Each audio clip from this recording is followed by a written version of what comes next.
Bienvenidos a Sebastopol Noticias del día 29 de junio de 2025. Hola, Sebastián. Saludos, Amarok. Pues aquí estamos con las últimas noticias de Irán. Pues a por el turrón. Allá voy. Irán se ha fijado objetivos ambiciosos para fortalecer su posición en el tránsito de mercancías internacionales, con un objetivo de 60 millones de toneladas.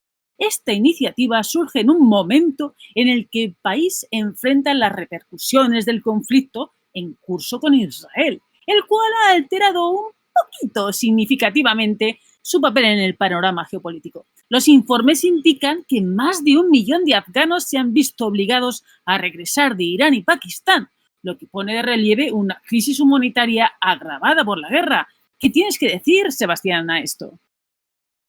Oye, vamos, me lo dejas un poco fácil porque son dos temas mezclados. Por un lado, estamos Bueno, hablando del tránsito de mercancías internacional ujú, y tenemos que acordarnos que hace poco el primer tren llegó directo desde China hasta Irán, siguiendo la nueva ruta de la seda china, por tierra. Y luego hay que pensar que tenemos la ruta del norte-sur que quiere abrir Rusia, que empezaría en la Federación Rusa, atravesaría el Caspio, llegaría al norte de Irán, cruzaría el país y llegaría a Bandar Abbas en el Golfo Pérsico, que le da salida a mares cálidos a las mercancías rusas. Entonces, tener un comercio internacional pues se va a ir desarrollando y espero que siga creciendo en los próximos años. Por otro lado, tenemos los informes de este millón de afganos que se han visto obligados a regresar a Irán y a Pakistán. Pensemos en principio que muchos de ellos eran refugiados de la guerra de Afganistán y otros muchos simplemente iban a buscar trabajo o estaban trabajando en negro. Eh, el problema que tiene este millón de afganos era que fueron carne de cañón para los israelíes, que los contrataban a muy bajo costo y se dedicaron a hacer el trabajo sucio durante la guerra entre Irán e Israel, en el sentido que llevaban las camionetas con los drones, lanzaban drones, los fabricaban, ponían artefactos explosivos, usaban armas antitanque o incluso simplemente quemaban neumáticos para aparentar grandes incendios y grandes destrozos. De los más de 700 detenidos por el régimen iraní de saboteadores, el 90% de ellos tenían pasaporte afgano. Por eso se han devuelto. Y hay que pensar también que gente se ha devuelto a Pakistán, no solamente a Afganistán, a Pakistán porque eran los baluches, que son la etnia que está situada entre Pakistán e Irán, y que algunas potencias extranjeras de fuera de zona quieren promoverlos como país independiente. Ya imaginamos quiénes pueden ser. ujú. Pues espero que el siguiente trocito de noticia o de reflexión sobre este tema sea menos complicado. Simplemente comentar en el siguiente apartado, porque esto queda más, ¿eh? En un avance notable, el espacio aéreo iraní se ha vuelto a abrir, es decir, los aviones pueden volver a sobrevolar el territorio iraní. Esto sugiere una posible disminución en las tensiones regionales. ¿Algún comentario al respecto? No, hay muchos que podemos hacer. Está muy bien que se haya vuelto a abrir el espacio aéreo porque eso significa que al menos no se están tirando cohetes o no hay ataques previstos. Porque lo primero que ocurre en un momento de crisis bélica es que se cierra el espacio aéreo al tráfico civil y todos los aviones tienen que circundarlo. En el caso iraní hay que pensar que lo mismo que estábamos hablando de las rutas comerciales terrestres, las rutas aéreas son trascendentales, no solamente para Irán, estamos hablando de sobrevolar el país. Simplemente pensar que si quieres volar desde Europa hasta el sudeste asiático, o sea, a Tailandia, a Malasia, Singapur, Indonesia, tienes que sobrevolar el espacio aéreo iraní para evitar dar una vuelta muy grande. De igual forma, todas las rutas de vuelos entre África y los países del Golfo Pérsico, para llegar a la zona de Asia Central o a Rusia mismo, tendrían que sobrevolar espacio aéreo iraní. Por eso, estos 12 días de guerra ha supuesto un serio perjuicio económico para muchas líneas aéreas. Ya veo. Bueno, la siguiente parte yo creo que va a ser un poco más complicada, pero vamos a intentar hacerlo lo más fácil posible. Digamos que el régimen iraní se caracteriza por su lucha contra las presiones tanto externas como la oposición interna, lo que podría afectar su estabilidad política. Voy a empezar por el problema interno.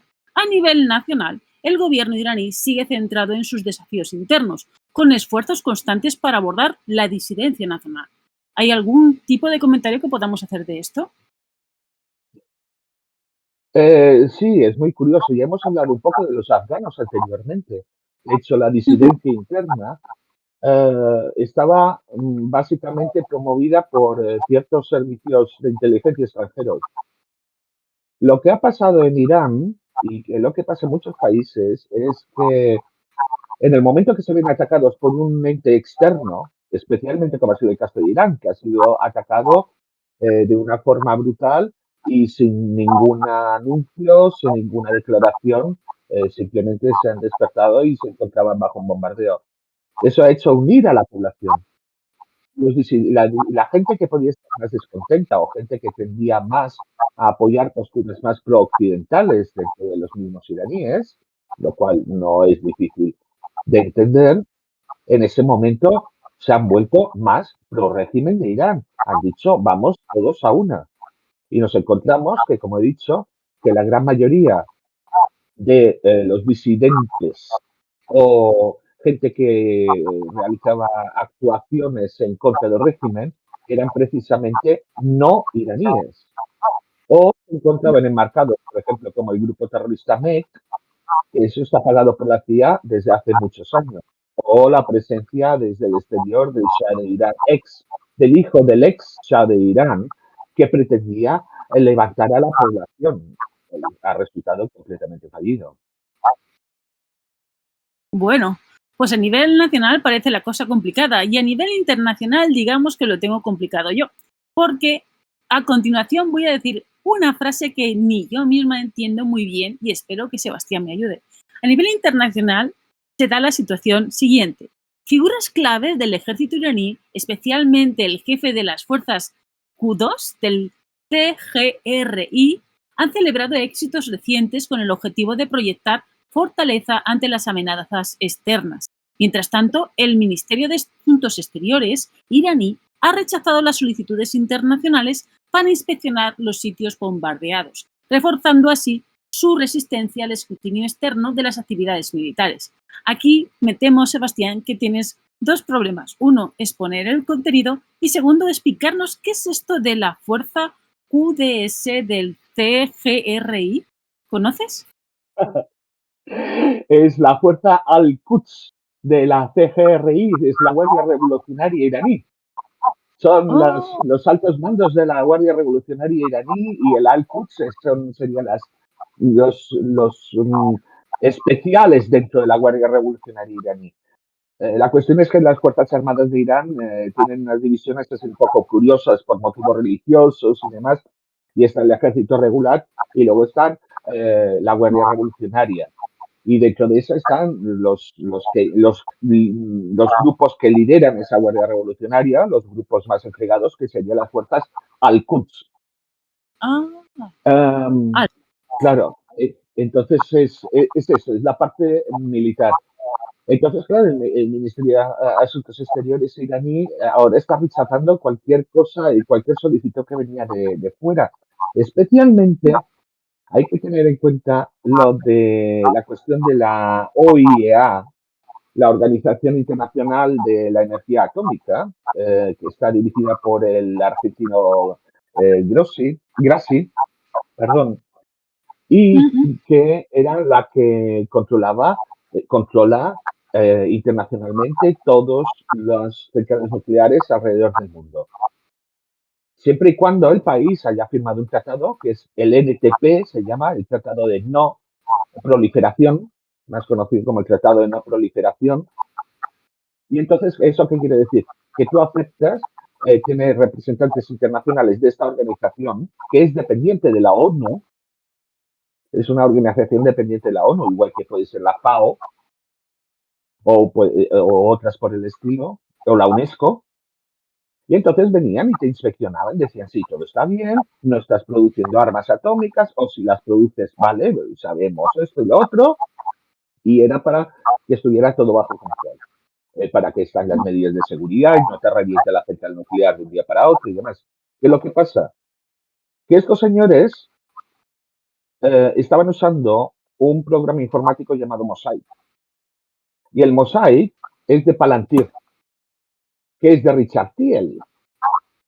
Richard Thiel es de los amiguetes de Donald Trump. Y Palantir es un programa que se ha desarrollado para cazar terroristas y rebeldes, para uso militar. Y lo estaban aplicando para controlar las centrales nucleares, entre otras las iraníes, las rusas también. ¿Qué es lo que pasa? Que allí tienes toda la base de datos de todos los científicos, sus direcciones, números de teléfono, dónde viven, qué hacen, qué comen, con quién se acuestan y todo lo demás. Además de Oh, todas las descripciones de las instalaciones, los materiales y demás. ¿Qué lo que pasa? Que los israelíes se hicieron con los datos. Palantir se los pasó a Israel. Por eso, al principio de la guerra, fueron y cazaron a tantísimos científicos nucleares iraníes. Y lo que pasa ahora, Irán ha aprendido y ahora que la OEA quiere volver a entrar, le han dicho, no señores, ustedes no entran, y los bloqueamos. Y el Parlamento acaba de firmar un acuerdo, una ley, de hecho, en que prohíbe a esta gente entrar en el país. Se quedan sin inspecciones. Lo perdieron. bueno, entonces ahora cambiando un poquito de tercio y enfocándonos un poquito a lo que es la economía, nos encontramos que en Irán se espera que, o bueno, en el mundo se espera que el conflicto con Israel incremente los costos de envío para India, lo que genera preocupación por los márgenes de ganancia de las empresas indias. Esta posible tensión ilustra el impacto general de los conflictos militares en el comercio y las finanzas regionales, afectando especialmente a las naciones que dependen de las rutas iraníes. ¿Qué sacamos de aquí? Esto es lo que pasa normalmente en las zonas de guerra. No tenemos que extrañarnos tanto. Y hay que Mm, pensar que India son los primeros en quejarse y poner el grito en el cielo, porque eran los primeros que se pusieron a apoyar a Israel. Recordemos el conflicto reciente entre India y Pakistán. Pakistán se ha puesto a apoyar a Irán, India estaba apoyando a Israel, sorprendentemente para algunos. Pero lo de los ingresos, la reducción de ingresos y el aumento de costos es normal. ¿Por qué? Pues las compañías de seguros. Si tienes que afectar un mm, barco que va a pasar por una zona que puede estar en peligro de guerra, te hacen pagar más seguro. En vez de mm. pagarlo a el seguro normal, te hacen pagar una a todo riesgo. Así de claro. Entonces los fletes suben, los precios de los transportes suben. Es normal, es normal. Especialmente con petroleros. Con eso no juegas, pero les acercas una cerilla y ya sabes lo que pasa, ¿no, Nieve? Amarok. Sí, bueno, perfecto. Pues si quieres, por darle un poquito de broche final a a este comentario de noticia, digamos que, por último, a medida que Irán sortea estas complejidades, sus acciones serán monitoreadas de cerca por observadores internacionales en relación con sus capacidades militares y estratégicas económicas, dadas las tensiones geopolíticas actuales. Sí, aquí es muy divertido y volvemos quizás al tema de la energía atómica, sobre todo, que fue la excusa que puso Israel para atacar a Irán. Vamos a ver, pensemos, ¿cómo acabó la guerra? Donald Trump dijo, hemos ganado, hemos destruido todas las instalaciones, la producción nuclear de iraní, los hemos dejado en la edad de piedra. Y los iraníes por debajo, jiji. Y los de OIEA, no queremos ir a ver qué pasa. Y los iraníes, no, aquí no entras. Entonces, claro, les van a monitorear, no sé cómo lo van a hacer, lo harán vía satélite. ¿Por qué esto es tan importante? Si Donald Trump, pensemos, Irán era uno de los países que más sanciones en el mundo tenía. Todo por culpa que tenían un programa de energía nuclear. Y estaban los israelíes gritando desde hace más de 25 años que la semana que viene Irán va a tener la bomba atómica. Bien.